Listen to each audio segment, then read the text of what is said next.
فرشتے جو حساب کتاب کرتے ہیں نا، وہ جب آپ صلی اللہ علیہ وآلہ وسلم کے پاس آئے اور انہوں نے بولا کہ آپ صلی اللہ علیہ وسلم ہم ہر گناہ اور ہر ثواب ہر عمل آپ کے بندوں کا لکھتے ہیں، لیکن ہم آنسوؤں کا حساب نہیں کرتے.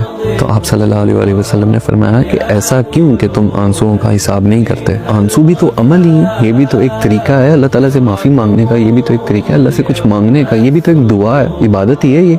تو فرشتوں نے بولا کہ آپ صلی اللہ علیہ وآلہ وسلم آنسو جو ہے نا ان کا حساب اتنا بڑا ہے کہ ہمارا سارا حساب کتاب خراب ہو جاتا ہے. کتنا بڑا ہے ایک آنسو کا، کتنا ہی حساب ہوگا. بولا کہ ایک آنسو ہے نا اگر انسان کی آنکھوں سے گرے تو اس کا حساب ایسا ہے کہ جہنم کی آگ جتنی بھی آگ ہے نا اس پر حرام کر دی جاتی ہے. ہم ایسا حساب نہیں کر سکتے، یہ حساب کتاب کرنے کے لیے اللہ تعالیٰ کا ایک اور نظام ہے، یہ ہم نہیں کر سکتے. اتنا مشکل حساب ہے ایک آنسو کا کہ ہم یہ کر ہی نہیں سکتے.